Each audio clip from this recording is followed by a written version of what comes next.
Hello नमस्ते दोस्तों, स्वागत है आप सभी का हमारे आज के ब्लॉग में। तो नया दिन नई शुरुआत, मायके आके मुझे काफ़ी दिन हो चुके हैं और मैं आप लोगों के साथ शेयर करने वाली हूँ अपना रूटीन कि हम कैसे अपना दिन गुजार रहे हैं मायके में। तो सबसे पहले मैं और मम्मा चले गए घास लाने। मम्मा घास बांध रहे हैं और उसके बाद फिर मम्मा ने हमारे लिए वो लगा दिया है और हम घास लेकर अब घर जाएंगे। काफ़ी देर तक मैं इधर-उधर देख रही थी, मुझे काफ़ी अच्छा लग रहा था क्योंकि काफ़ी टाइम बाद मैं खेत में आई हूँ, काम कर रही हूँ। फिर मम्मा ने अपना पुल्टा उठाया और मम्मा उठ नहीं पा रहे थे, तो फिर मम्मा ने कहा कि हाथ तो दे दे।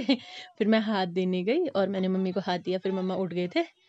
फिर जब मेरी बारी आ रही थी, तो मैं मम्मा को कह रही थी, फिर मैं अपने पुल्टे के पास गई कि मैं भी उठा लेती हूँ मम्मा। फिर मैं उठाने लगी। मैंने सोचा मैं थोड़ा-सा स्टंट मारती हूँ कि मैं बचपन की तरह उठ जाऊँगी और काफ़ी टाइम बाद कोशिश करी और मुझसे नहीं उठा गया और मैं वहीं पर ही बैठ गई वापस और मैं हँसने लगी। आंटी वगैरह सब मुझे देखकर हँस रहे थे कि क्या कर रही है तू? और उतने में ही एक डॉगी सामने से आया और मैं डर गई, मम्मा भगाओ इसे। और फिर आंटी और मम्मा भी निकल पड़े। आंटी ने एक उल्टा लिया था कि ये तुम्हारे लिए, मैं तुम्हारी गाय के लिए आधे तक लेकर आती हूँ। फिर देखिए सामने सुबह का टाइम कितना अच्छा लग रहा है।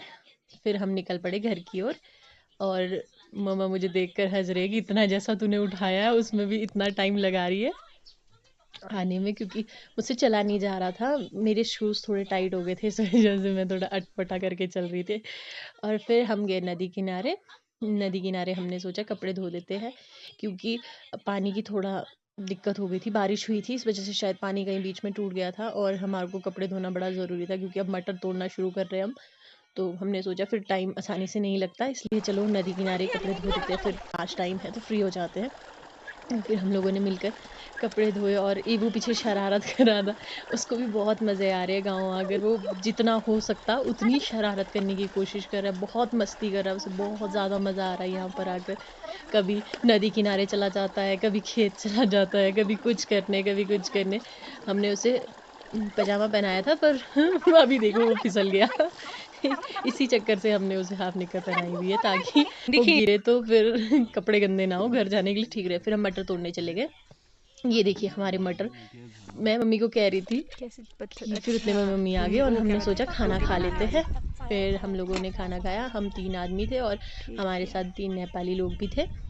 फिर मैं सामने का व्यू दिखा रही हूँ आपको, कितना सुंदर व्यू है। थोड़ी देर हम रेस्ट कर रहे थे और हम मज़े से व्यू के मज़े ले रहे थे। काफ़ी टाइम बाद अपने गाँव में इस तरह से बैठकर खाना खाना, क्योंकि जब पहले भी हम खेत जाते तो हम गाँव में रेस्ट मतलब खेत में जाते थे खाना लेकर और थोड़ी देर रेस्ट भी करते खेत में, तो मज़ा आता था, बहुत सुकून भरा रहता था। शहरों में दिन को ऐसे धूप में बैठना थोड़ा अजीब होता है, पर गाँव में बहुत ज़्यादा मज़ा आता है। फिर हम लगे मटर तोड़ने, इसमें मिक्स है क्योंकि अभी बी ग्रेड वगैरह भी निकल रहे हैं क्योंकि काफ़ी टाइम हो गया है। मेला था, मेले के बाद हम तोड़ रहे तो थोड़े-थोड़े मटर पक भी चुके हैं, बी ग्रेड भी है और नॉर्मल भी है। देखिए कितने खूबसूरत लग रहे हैं, कितने मोटे-मोटे मटर हैं और मैंने भी काफ़ी खा दिया है, शायद 1 किलो तो मैंने ऐसे ही खा लिया होगा। फिर शाम का टाइम हो गया और बारिश लगने वाली है और हल्की-हल्की बूंदाबांदी तो हो रही थी, इसलिए हम लोगों ने बीच में ही अपना काम छोड़ दिया। अभी 3:30 से 4 बज रहे। तो अभी हमने सोचा कि हम गाँव की ओर निकल जाते हैं, इससे पहले बारिश ज़्यादा हो, क्योंकि ईवू घर पे भाभी जी के पास था, इस वज़ह से हम थोड़ा जल्दी निकल गए। जैसे ही हम गाँव पहुँचे इतनी तेज़ बारिश, आप देखिए कितनी तेज़ बारिश हो रही है, भगवान! Thank you for watching my we